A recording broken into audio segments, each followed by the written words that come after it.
À Monseigneur le Dauphin. Des fables de La Fontaine. Livre premier. Une œuvre vocale de Jean Lambert pour LibriVox.org. Épître à Monseigneur le Dauphin. Monseigneur, s'il y a quelque chose d'ingénieux dans la République des lettres, on peut dire que c'est la manière dont Ésope a débité sa morale. Il serait véritablement souhaité que d'autres mains que les miennes y eussent ajouté les ornements de la poésie, puisque le plus sage des anciens a jugé qu'il n'y était pas inutile. J'ose, Monseigneur, vous en présenter quelques essais. C'est un entretien convenable à vos premières années.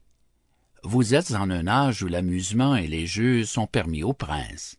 Mais en même temps, vous devez donner quelques-unes de vos pensées à des réflexions sérieuses. Tout cela se rencontre aux fables que nous devons à Ésope. L'apparence en est puérile, je le confesse, mais ces puérilités servent d'enveloppe à des vérités importantes. Je ne doute point, Monseigneur, que vous ne regardiez favorablement des inventions si utiles et tout ensemble si agréables. Car que peut-on souhaiter davantage que ces deux points? Ce sont eux qui ont introduit les sciences parmi les hommes. Ésope a trouvé un art singulier de les joindre l'un avec l'autre. La lecture de son ouvrage répand insensiblement dans une âme les semences de la vertu et lui apprend à se connaître sans qu'elle s'aperçoive de cette étude, et tandis qu'elle croit faire tout autre chose. C'est une adresse dont s'est servi très heureusement celui sur lequel Sa Majesté a jeté les yeux pour vous donner des instructions. Il fait en sorte que vous apprenez sans peine, ou, pour mieux parler, avec plaisir, tout ce qui est nécessaire qu'un prince sache. Nous espérons beaucoup de cette conduite, mais à dire la vérité, il y a des choses dont nous espérons infiniment davantage. Ce sont, Monseigneur, les qualités que notre invincible monarque vous a données avec la naissance. C'est l'exemple que tous les jours il vous donne.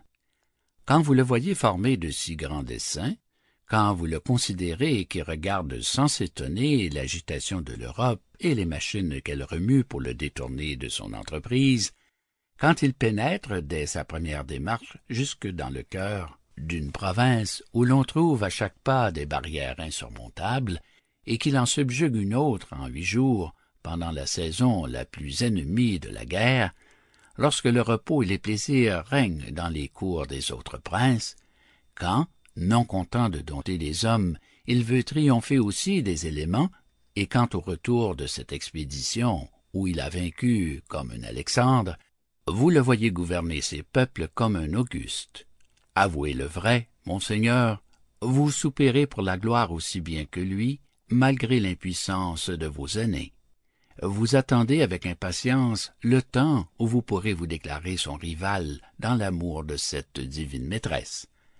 Vous ne l'attendez pas, Monseigneur, vous le prévenez. Je n'en veux pour témoignage que ces nobles inquiétudes, cette vivacité, cette ardeur, ces marques d'esprit, de courage et de grandeur d'âme que vous faites paraître à tous les moments. Certainement, c'est une joie bien sensible à notre monarque, mais c'est un spectacle bien agréable pour l'univers que de voir ainsi croître une jeune plante qui couvrira un jour de son ombre tant de peuples et de nations. Je devrais m'étendre sur ce sujet, mais comme le dessein que j'ai de vous divertir est plus proportionné à mes forces que celui de vous louer, je me hâte de venir aux fables, et n'ajouterai aux vérités que je vous ai dites que celle-ci. C'est, Monseigneur, que je suis avec un zèle respectueux.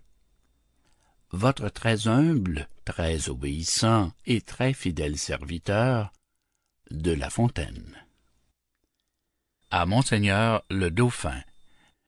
Je chante les héros dont Ésope est le père, troupe de qui l'histoire, encore que mensongère, contient des vérités qui servent de leçon.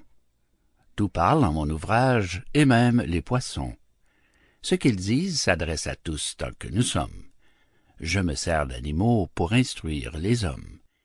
Illustre rejeton d'un prince, aimé des cieux, sur qui le monde entier a maintenant les yeux, et qui, faisant fléchir les plus superbes têtes, comptera désormais ses jours par ses conquêtes, quelque autre te dira d'une plus forte voix les faits de tes aïeux et les vertus des rois.